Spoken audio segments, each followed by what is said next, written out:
as somebody who openly supports KHAMZAT Chimaev, I'm not going to join in on the, how do I say this, slander of Bo Nickal. And this often happens whenever somebody that talks the bravest often falls in the highest depth, and people are going to want to jump on his body and literally kick him while he is down after falling off that cliff. That's the reality of Bo Nickal right now.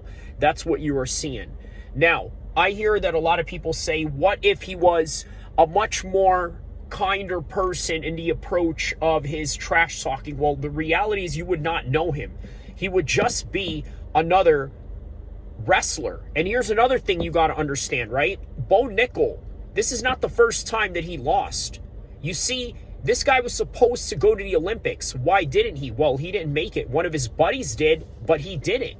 As a result of that, Bo Nickal knows a thing or two about losses. Even though he is an NCAA champion, by the end of the day, he's also still had losses in his illustrious 300 some odd career in terms of wrestling, because obviously you do get thousands of matches all throughout your life if you have wrestled from middle school, high school, college, and maybe even into the Olympics. But he never went that far. So what did he do? He went and concentrated on mixed martial arts. And oftentimes we have this idea where we think, you know what, a wrestler is somebody that we should promote, right? Because obviously wrestling is the most effective part of mixed martial arts, or is it? And we're going to get to that in a second, because there's an important topic on that particular subject that really needs to get some honing down on when it comes to mixed martial arts and its modern practice, or the rightful practice, or the correct practice, if that even means anything in the world of mixed martial arts, where nothing really matters when it comes to what is correct.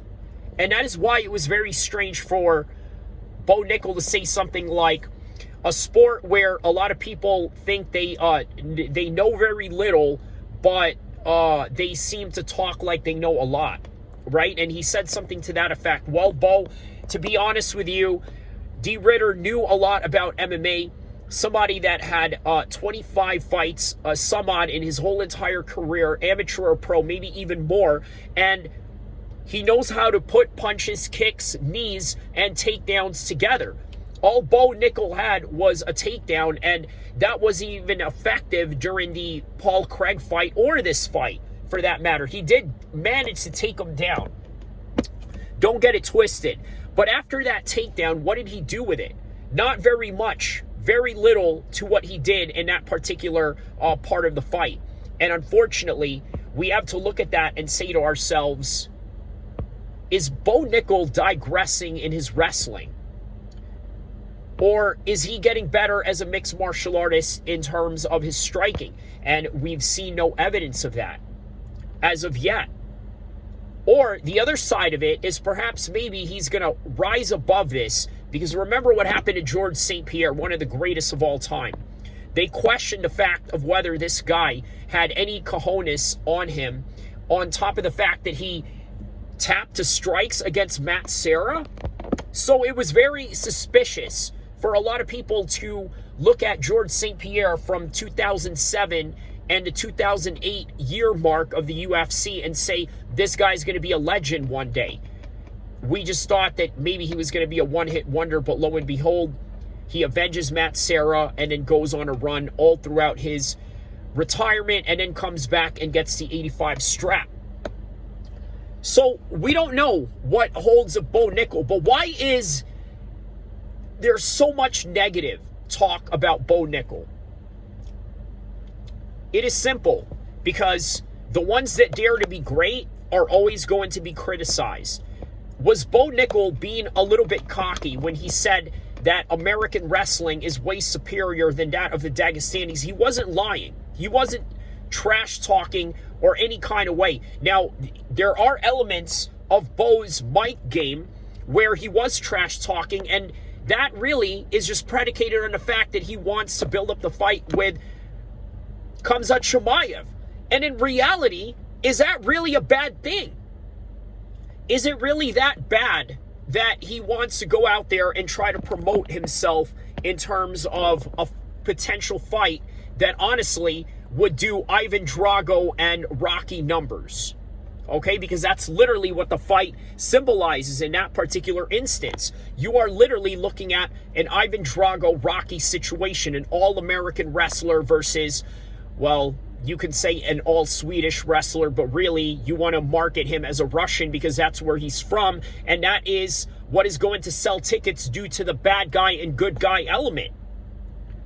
But now, speaking of good guy and bad guy element, they are now trashing the living heck out of Bo Nickal. Is it warranted? Is it something that we really need to pile upon him? We don't know, but the reality is this. Bo Nickal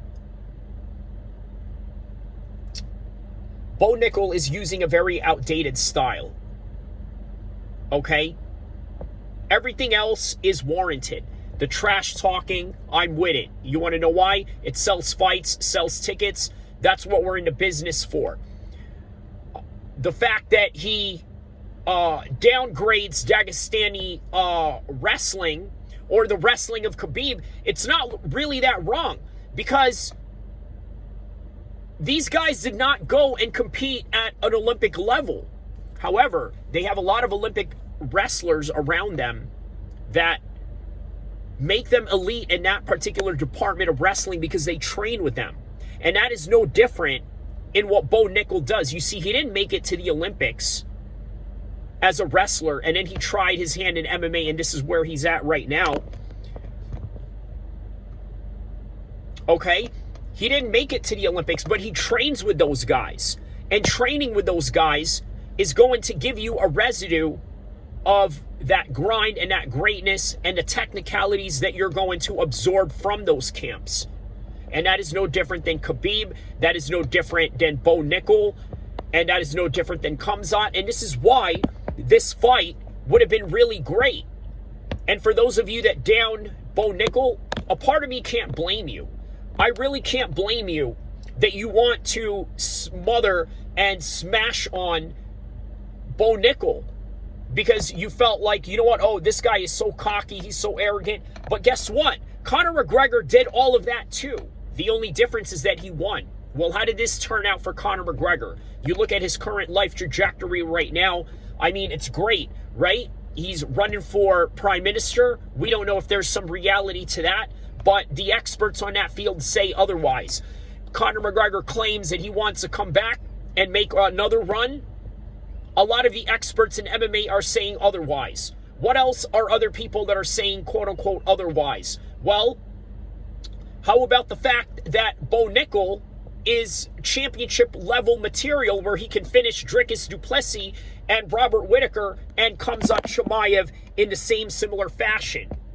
But the reality is that the evidence of that right now, as it speaks, doesn't seem that way. But in the future, can it become like that? Sure. Have you guys not watched the history of mixed martial arts? You take a look at the past champions.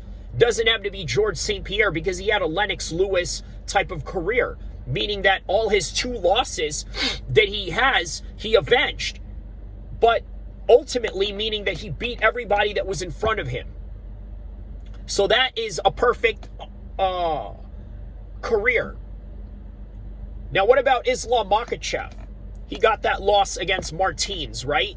I saw a meme, something about with Islam making his sujood prayer to the mat, right? While Martins won that fight by a knockout, right? The meme said something like the biggest fluke in MMA history. Well, it's not. It's not a fluke.